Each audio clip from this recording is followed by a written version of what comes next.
Hello, and welcome to Season 2 of Between the Lines. On this podcast, you will hear about and from lesser-known Canadian authors and writers who, for whatever reason, have remained under the radar of traditional publishers and publishing houses. You will also hear from editors, literary agents, and publishers in the hopes of giving us all a better understanding of how it all works together. If it has something to do with writing or the writing process, you are going to hear a discussion about it here. I'm your host, Randy Lacey. I'm encouraging you to grab your bevy of choice, get comfy, and get ready to go between the lines. People come into writing in several different ways. For some, it was a teacher at school handing out a writing assignment, while for others, it may have been by reading and wondering if they might be able to write. Every writer has started their writing journey on a different path. Each writer's journey will be different, yet similar. But one thing all writers have in common is a different destination. Hello, and welcome to another episode of Between the Lines.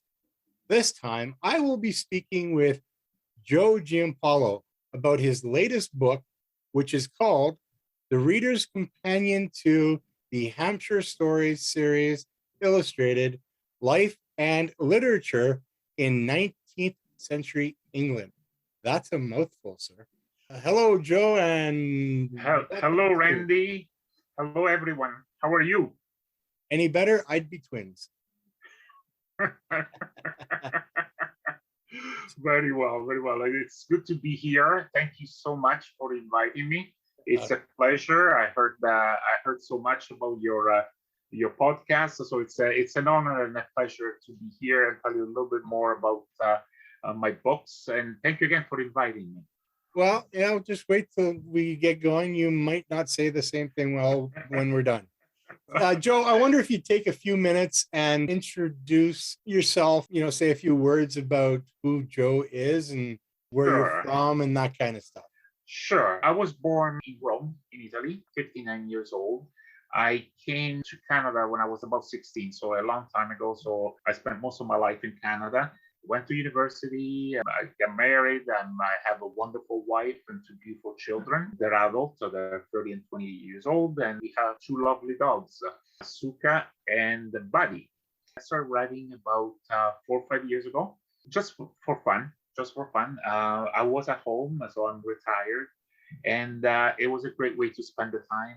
I read a lot. I read an average of about 50 books a year, mainly in historical or 19th century literature, some magic realism, another genre that I enjoy very much.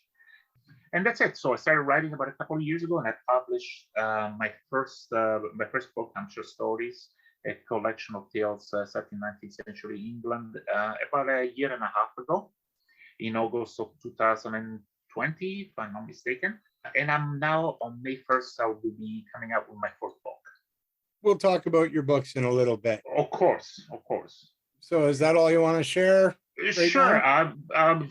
As far as work, I worked in banks. I worked for the Italian government in trade and business, and I worked for a language center. I have quite a varied background that goes from education to banking to marketing and business. So that's my background as far as work. I do love cooking. Anything from pastry. I even make some pastries, Italian pastries. Lots of meat dishes, pasta dishes. So yeah, I quite enjoy. Again, being at home, it's quite. I try to make myself, useful as well. For my wife works, so I tend to prepare dinner and so on, clean up the house a little bit. So yeah, the cooking is definitely a big aspect of my life, and I enjoy it quite. I enjoy the cooking and the eating. We'll get right into question period here, Joe. Sure. So question number one then is, how did you come to choose the genre you write, or did it choose you? I think the genre chose me. I write historical romances, as you know. I also write some non-fiction, so it's still about 19th century England, so history literary criticism and so on. It kind of shows me I love the literature of that time. 19th century English literature, some obviously some French literature of the time, like Gustave Flaubert. And it kind of shows me I love that style. The language, the prose of that period of time in English really appealed to me. It's very flowery, it's very elegant. It reminds me a lot of Romance languages like Italian, Latin, and so on. So it's very appealing. I like the elegant prose. I like also, at least for the Jane Austen and so on. I like the innocence of these books. So it's really talks about a different time and different something very different that I enjoy very much. Also for writing, again, because of my background I took classical studies in Italy in high school, and in university here I continue with similar courses like philosophy and history and so on. I find that it suits very much my style of writing, my prose, which is again a little bit more flowery than usual. I like to believe that it's a little more elegant, so it really matches very well the style of that period, the literature of that period of time. So if I showed up in a time machine in front of your house, sure, and said, "Joe, let's go," when would you want to go to? That's a great question. Well, we're talking about books, right? The literature I like. I would love to go back to London. I don't know, 1815, 1820s, maybe even before 1810, and try, who knows, to go to Hampshire and meet Jane Austen. What do you think? That's a good start. Yeah. So the Regency time, it's very interesting. Obviously, in Victorian times, London becomes quite interesting. Even later, the difference between 19th century English literature, it's so appealing because it starts with the idealism, the idealism of Jane Austen and other writers of the time, which is again topics that talk about love, innocent love, romantic love, and then the literature changes into the realism, the Victorian realism, which embraces a whole different society that has a lot of problems, because again, all these cities like London, they exploded in population by after the 1840s, 1850s, and you see a lot of poverty, a lot of prostitution, a lot of working conditions that are not exactly the best condition. So there's quite a huge contrast between that rural or small town idyllic romantic setting of Jane Austen and the harsh realities of the London suburbs or downtown of London with Thomas Hardy, for example, or especially Charles Dickens. So I find the contrast very interesting.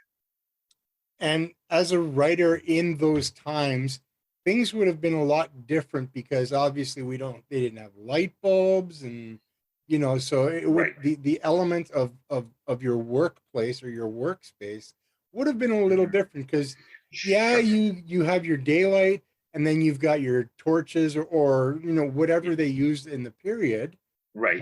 But even still, the lighting would have affected your writing dramatically. Of course. And what's interesting, obviously, is that, for example, even by looking at some of the manuscripts of the time, it's interesting that you see actually corrections done by hand on more or less the final draft, right? So everything had to be rewritten over and over again, corrected over and over again.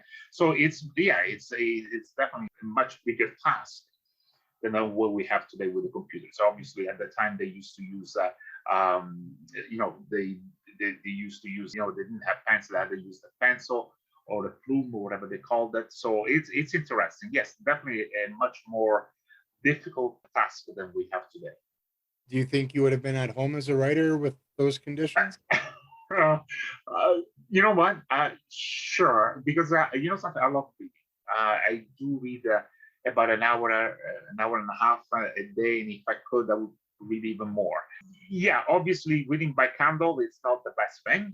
It would affect your eyes, of course. So it would be difficult, especially in England at that time in the winter. It would probably get dark even by 4 o'clock, most likely, right? So yeah, it would definitely, the darkness would definitely cut into the reading time, that's for sure.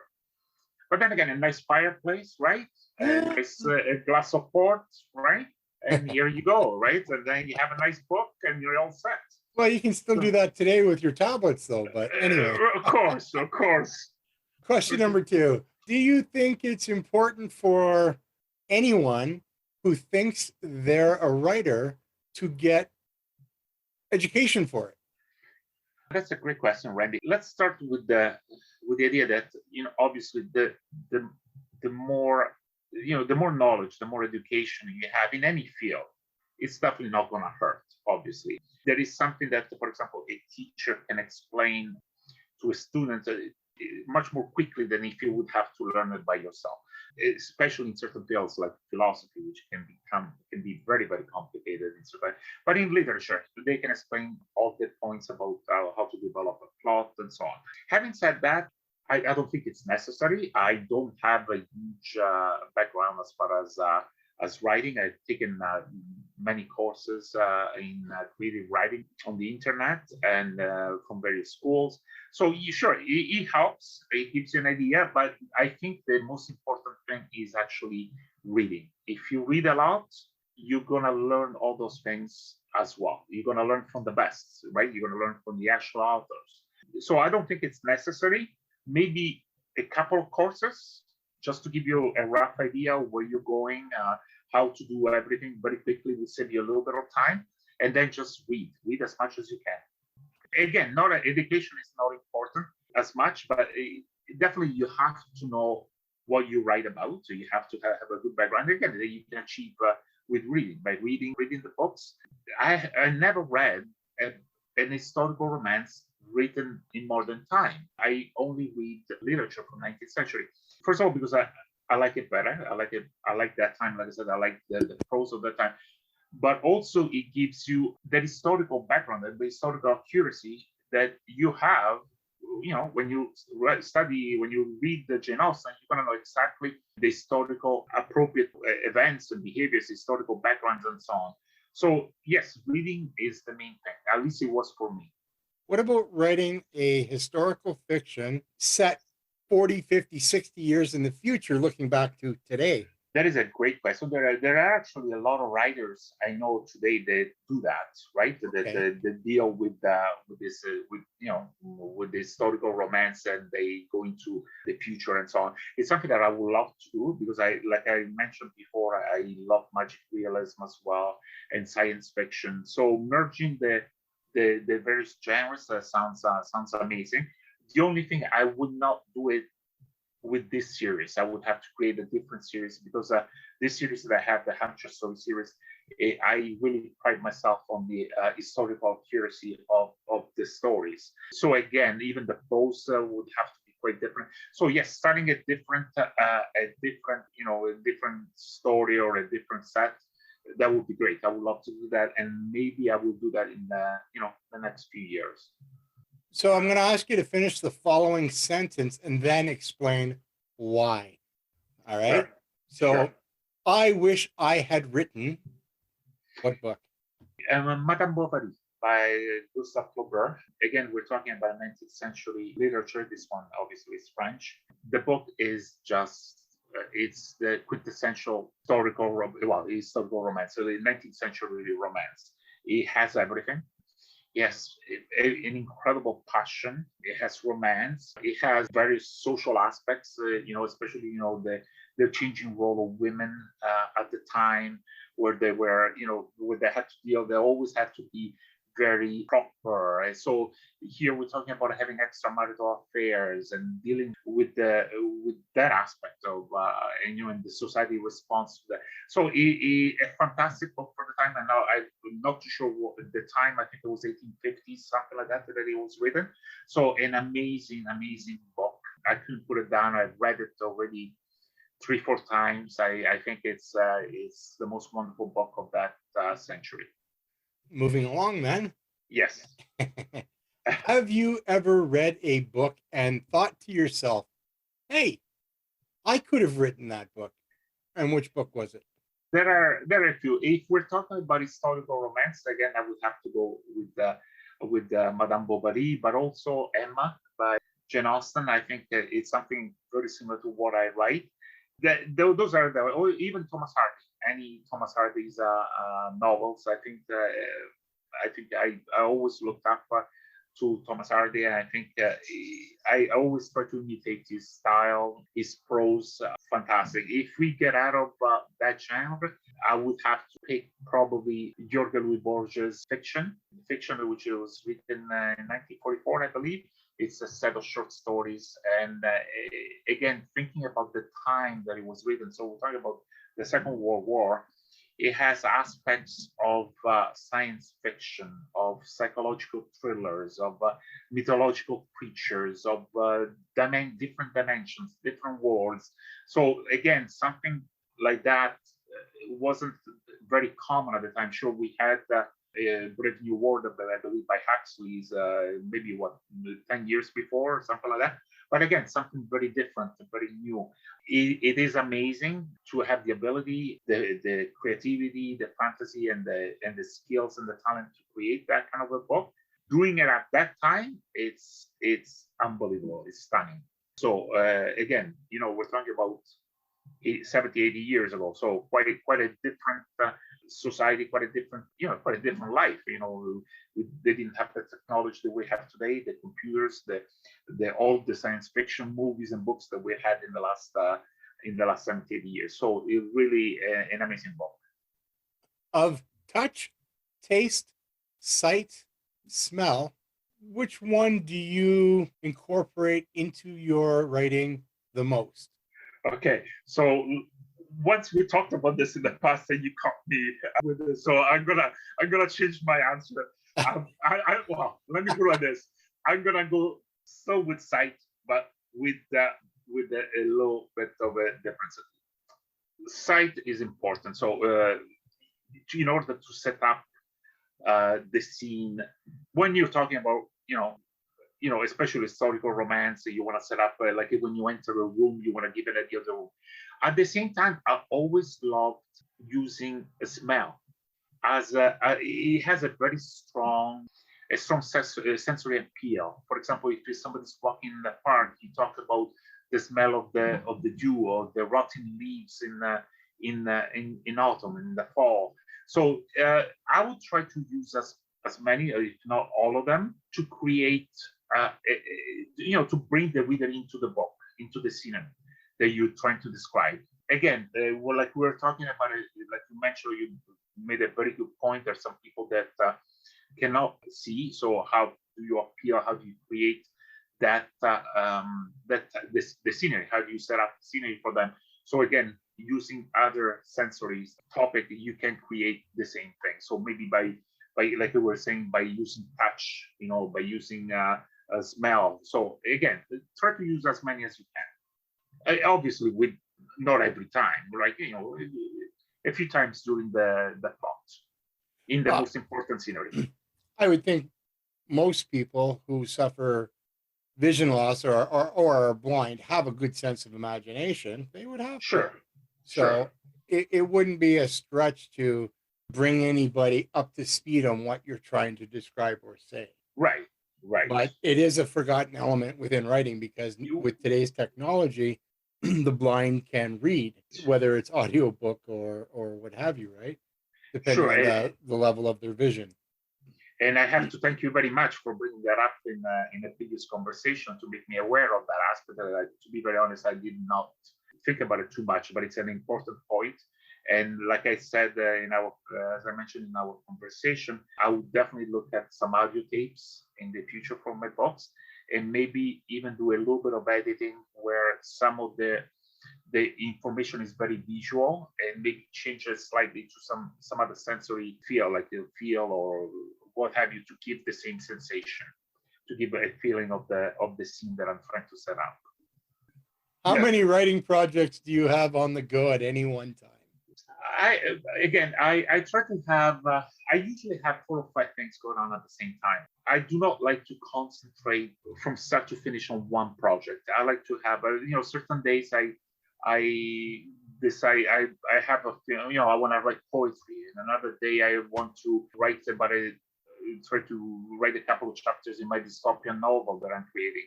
So historical romance. So I'm moving from one book to another. So I have 4 or 5. I usually work, obviously, there's one task that is the main task that I deal with, like the main book that I'm working on. But it's not 100% on that. It's I do move around a lot. Obviously, when it comes down to the last month or two prior to publication of a book, obviously, almost 100% of the time goes into that. But normally, no, I switch from one task to another. So I have 4 or 5. I'm sure. Maybe even more. Who knows?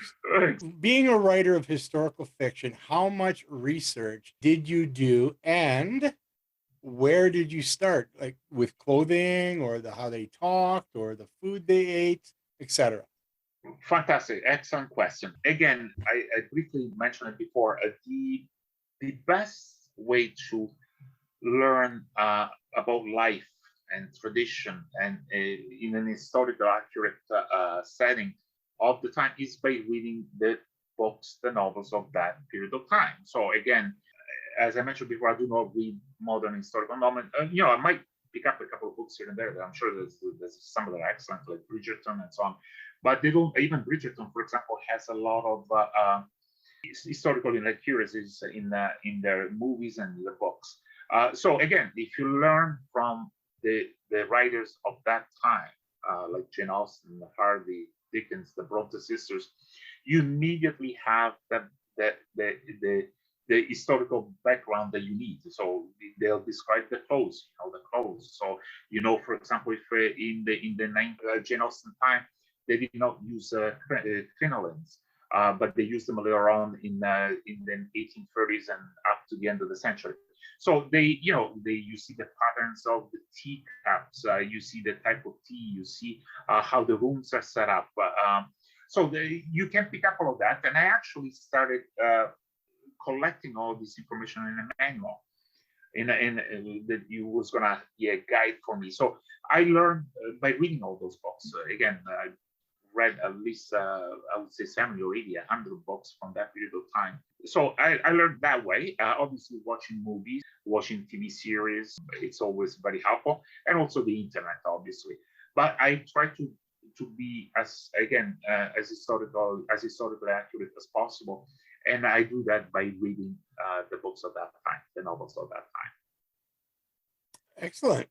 Who started you on your writing journey, and if they were listening, what would you say to them? That's a great question. When they ask that question, usually to famous writers, they always have some great answer that there's one person that guided. Unfortunately, I don't have that one person. I have many persons I have to thank, including you. Obviously, you've been a big part in the last couple of years on my learning curve as a writer with your group, which is always fantastic, with your prompts, so there are a lot of people. My wife, for the support that she gives me every day. Also, she works and I don't, so she gives me the ability to stay at home and actually work on my writing, which is nice. Then my brother and my sister, they pushed me to start writing. They saw something in me that obviously that they thought that I could be a good writer. Some teachers in the past, in high school and even in university. Friends, I had friends. My ex-wife was actually very helpful, incredibly helpful in setting up, for me in writing my first book, in telling me that I could do it, giving me some tips. So many people that I have to thank. So of all the people that know you like to write and that you do write, how many have actually asked you if you would write them into one of your books or stories? That's a great question. Nobody's asked me that.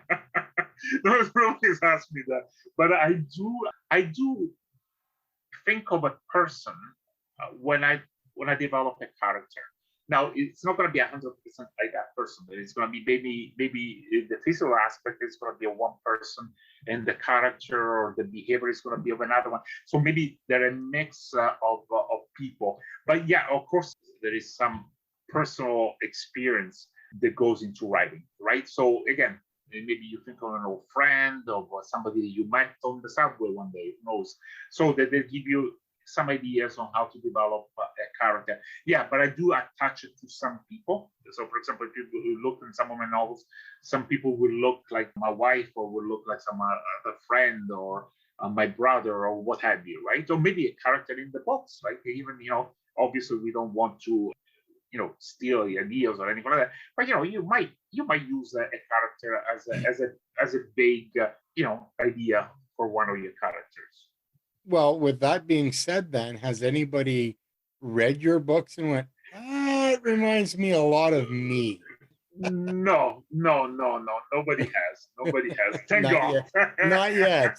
That's right. I'm sure they're gonna come out. Some old girlfriend from 30 years ago. What do you think? No, I hope not. Do you have any advice, cautions about writing you'd like to share? Yes, I published my first book again, like you said, a year and a half ago, and I really did not know anything about publishing, so I had to learn very, very quickly. I made some mistakes, which are in the marketing of the book, with the editing of the book, because again, I did not have even the contacts, for example, that I have now. So there is a learning curve that everybody, I'm sure, has to go through. Might take a couple of months, it might take a couple of years. My suggestion is for people like me anyway, that if you're a fantastic writer, you have a lot of talent, and you have the ability of getting one of the top 5-6 publishers in North America, that is fantastic. Obviously, it's a guarantee for success in any way, in some ways. But having said that, if you're like me, and again, I most likely don't have the talent or the abilities to aspire to a publisher of that caliber, is go in it by yourself. Don't wait. I know I was reading actually some of the posts in a couple of groups, writing groups on Facebook, and they were saying, this is I sent 100 manuscripts in the last year, and they're all being rejected and so on. Something? Self-publish. Okay, there are many advantages of being of self-publishing. And first of all, what I like about all my books are self-published. I never looked for an official publisher, again, because I know I couldn't get one of the top ones. The advantages are, first of all, that you make a lot more in revenue. So by self-publishing on Amazon, for example, I get about 70% of royalties. If I had a publisher, I would hope maybe for 10 or 15% at the most. Now, this is a huge difference that you can use actually in marketing your book and promoting your book, which you would have to do anyway with a publisher, with a small publisher anyway. So why not use that money that you make, keep it for yourself, and use it to market your book and sell more books? And that's what I've done, right? So again, there are many, especially in the States, there are many newsletters and many companies that would promote your book by email or again by publishing in their newsletter, and they range anywhere from for a daily advertisement, anywhere from like $20 American to whatever, $75 American. If you can sell even 50, 30, 20, you get most of the money back or some of the money back, and you can use it to promote again in a few months, right? So I find self-publishing a lot more satisfying because I can write whatever I want, whatever I feel like it, right? We were talking about it. I think you and I, we talk about this a lot. Like, write because you love writing, not because it's a job. Absolutely. Right? So you want to write something that really appeals to you, that you love writing and that you're proud of writing, right? And that you know about, right? So again, that is the main thing. When I sit down, I don't want to say, "Oh my goodness, I have to come up with a chapter by next week." I don't know. I don't like this topic. I don't know anything about this topic. When I write, I'm almost in a state of beatitude. I am. my mind is transported, and it just flows from. I can imagine the scenery in my head, and it just goes into paper, on the piece of paper. So I can write whatever I want. Like some days I feel like writing poetry. I'm sure you've seen some of them that are not that exceptional, not like yours anyway. But whatever you feel like, you do it. You want to write about poetry, write about poetry. So that's another advantage. The other advantage is we talked about it. You get more money, you write what you want, and also the deadlines, right? You don't have to come up with a book by next year that you have to do the research that you don't like.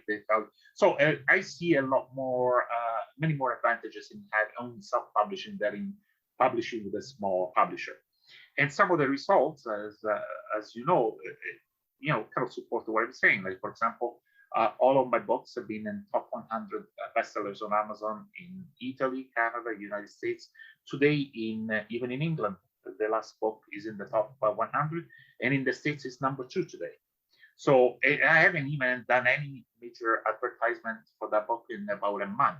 So again, very, very much more success. I know a lot of people that have a publisher and do not have that success. And again, I don't want to give you the idea that I sell millions of books, because I don't. But sometimes you sell 10 books in a day, and you're gonna go up for the ranking really quickly, right? So again, many more advantages in that. So throw yourself in it, do what you love, write about what you like, and promote your book. But to be fair, about your Amazon numbers, yes, depending on your niche or your genre, there may not be a lot being written in that field or in that genre. Sure. So it's easy to shoot up to number 1, number 2, or sure. Of course, when we're talking about my books, Victorian romance and Regency romance are some of the largest groups, right? There are tens of thousands of books on Amazon, at least. Like sometimes I'm a number 15,000, right? So it's not a small thing. The literary criticism, obviously, it's a lot smaller, but English 19th-century English literary criticism of English literature, it's not a tiny thing. There's tons of books that talk about Dickens and Thomas Hardy and life, and so history of England at that time. So it's a much smaller category. Yes, I agree. That's why I'm doing much better, but it's not tiny, right? If it was like Italian literature written in English here in Canada, Italian literature of the 1700s, 1600s, 1800s, 1900s, yeah, that would be very small. But English literature, there's quite a bit out there. At the same time, though, we could sell as 100 books, 200 books, 1,000 books, whatever. But what's really important to self-published writers, and maybe even into the traditional publishing, is the need for reviews, because that's what really pushes us up. Pushes us up is those reviews. Sure. Okay. Reviews are unfortunately a very painful topic for most writers. I get maybe reviews by 1% of the readers. It's really, people don't like about it. One suggestion I can make is for reviews is to contact book clubs. Book clubs, those people love to write reviews. You will see them anywhere. For example, Goodreads. Just go through Goodreads, see whoever, go look for a similar book and contact that person. These people love to read books and love to put reviews out. They take courses in how to write reviews, right? So it's something of but unfortunately, not everybody does that. Like, for example, when I read a book, maybe 10%, I will leave 10% of the books I will leave a review. It really has to I really have to like it a lot for me to write a review. So again, 1% is not good. It's not very good, unfortunately. It's a painful topic, yes. And then hopefully, you have some friends that buy your books, and hopefully they like the book and leave reviews. But it's a tough business to be into. So you mentioned my writing group earlier, Canadian Creative Writers. Right. Which is now at over 1,200 members. Yay! Yes. And every so often, I put one of my books up for free for a week, right, with the hopes that 1,200 people will go out and get it and then give me reviews. Right. And, you know, I know a lot of people have, excuse me, have downloaded the free copy of my book. Right. Right. And only a handful, if that, have ever given a review. So it's really hard to believe, oh yeah, I'll review it, especially family. They're the ones that are the most supportive, but they're the ones that let us down the most. Can I tell you something? I completely agree with you. It's a very frustrating. Of all my friends, maybe like I have thousands of friends on Facebook. I have dozens of friends, you know, friends in real life, and can I tell you, maybe 5 or 6 of them, of my real friends and family, have bought the book. Even less, you know, reviews, right? So I find that a lot of, for example, in Italy, I have more reviews in Italy because I have thousands, hundreds, and maybe even a couple of thousands of friends from Italy that are all writers. So, you know, they understand the importance of that. So, for example, in Italy, I have a lot of reviews from writers that I'm friends on Facebook. So, it takes, like, it really, you have to look for them everywhere. You know, friends, family, writing groups, all sorts of things. Yes, absolutely. They're very hard to get. But if you think about it, on Amazon, with 3 books that have done very well, I think I'm not even up to 100 reviews yet with 3 books. So yes, it's very, very hard. It's very difficult. The main thing, honestly, is to get bloggers, book reviewers that they do that for fun. If you can find a few of those, that would be great.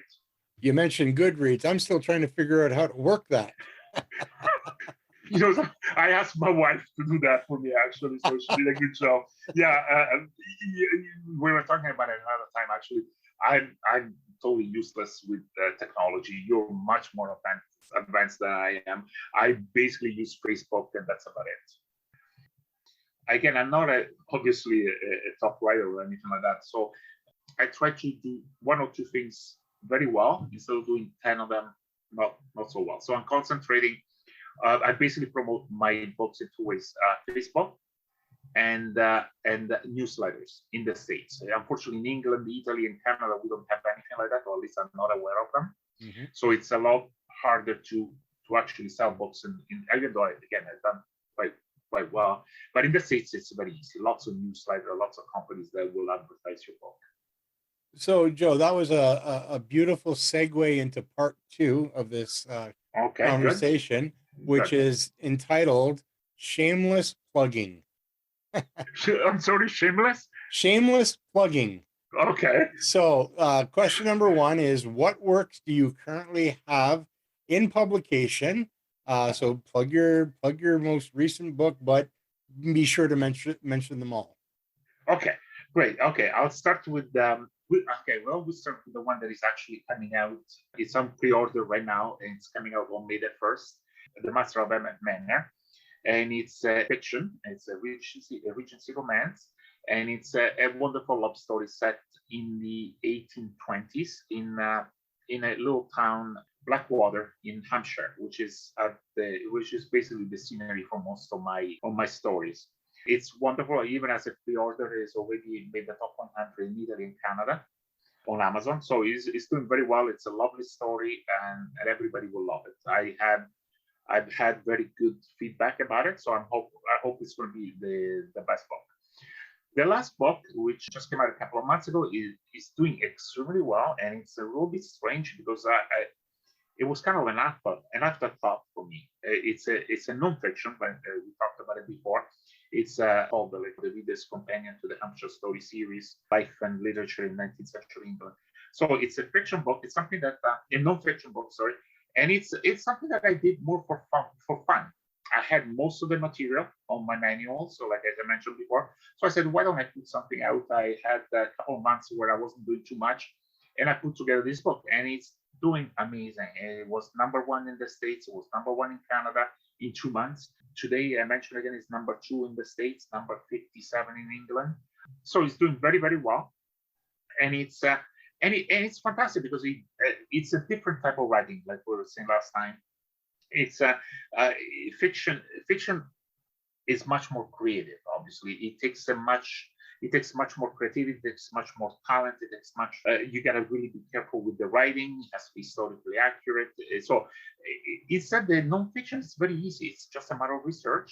Mm-hmm. You don't have to use like fancy language, right? You can use actually the basic English is usually the best way to go for nonfiction books. You want to be as clear as possible, right? So a totally different approach, something that I did more to promote my fiction books than anything else, and instead it's ending up being my most successful book so far. And the first and second one, the first one was the Hampshire Story. Hampshire Stories, a collection of tales set in 19th-century England, which was a collection of 8 short stories. Some of them were short Regency romances. Some of them were Victorian dramas. One of them was, we have also write about ghost stories and Gothic tales. And there's also one Gothic tale in that book. The second book is The Farmer's Daughter, a Regency romance.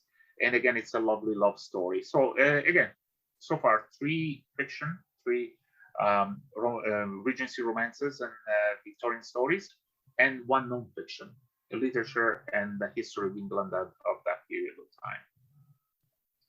So that's basically my bibliography. That's all? Yeah. It was 4 so far. So for those listening, you've heard Joe refer to previous conversations that he and I have had. And this is a second interview because the first one, the quality of the interview, the sound quality of the interview was subpar.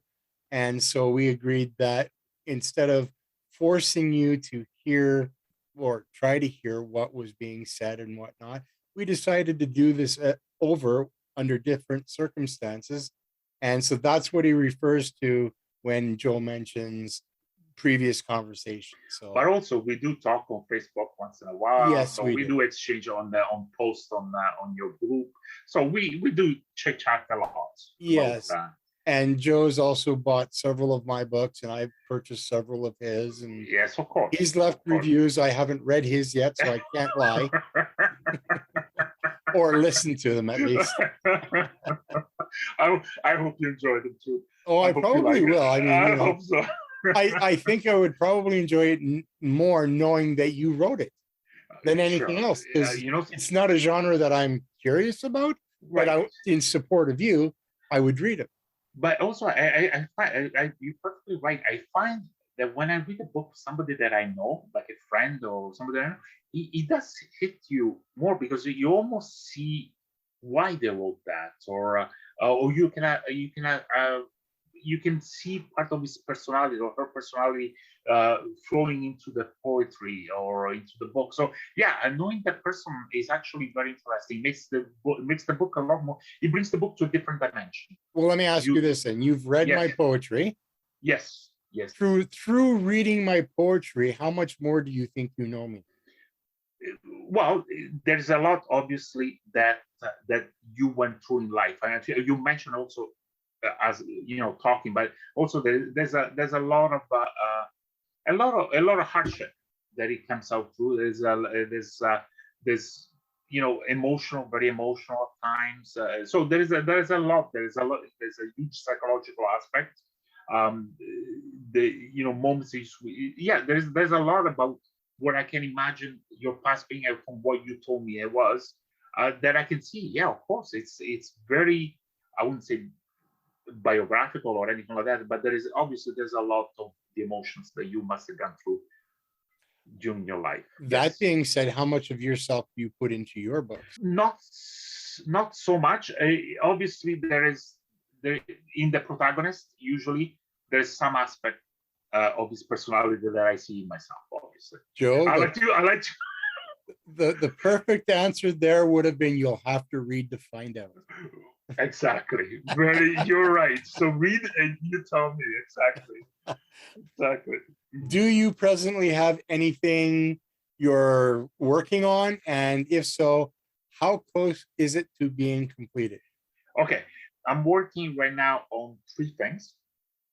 3 books. The next one coming out after the one in May is a collection of the first 3 novellas. I'm going to put them in one collection, so it's going to be a hardcover. It's going to have some illustration. It's going to be in colors. So it's going to be a gift set of the in a hardcover. I think it's going to be very nice. It's going to be very like a great for example, for Christmas as a present or anything like that. And I'm going to divide them by genre, by genre. So you're going to have one section. I'm going to start with the love stories. Then I'm going to move into the dramas, and then into the psychological, gothic, ghost tales. So there's going to be 3 sections in it, and they're going to be divided. So I think it's a great thing to do, and that's basically done, right? Because the writing is already been done. It's just a matter of putting it together, which is usually not a lot of work. The other one, I'm working on a dystopian novel.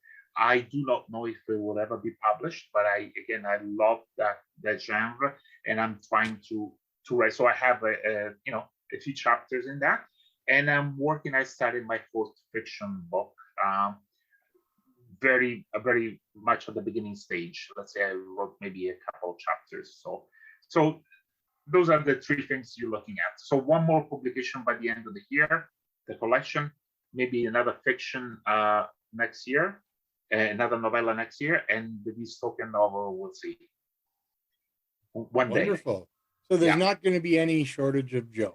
No. You're gonna you're gonna have me around for a while. Flood the market. That's how you do it. That's it. All right, Joe. So you've kind of alluded to this, but we'll do it anyway because it needs to be done. Yeah. Where can people connect with you? Things like email or a website, snail mail, blog, or do you have a blog site? Do you have a website, Meta or Facebook or whatever you want to call it, TikTok, Twitter, Instagram? I could go on if you want. Right. No. Okay, actually, like I was saying before, I'm really useless with computers. Right now, you can contact me obviously on Facebook. I have a page, a personal page, and I have a book page. It's called the Hampshire Stories series by Joe Giampaolo. Over there, you can contact me through Messenger. Can you spell your last name for people? Yeah. It's Giampaolo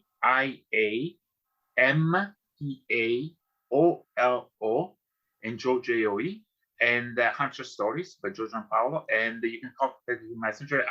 If somebody wants, obviously, I can send an email address, obviously, and also I have a Facebook, another page on Amazon, obviously. And over there, you cannot contact me, but you can get more information about my books and about me as well. You can see pictures of my dogs, picture of my mountain bike, and so on. And contrary to popular belief, authors on Amazon do love it when they find out people are following them.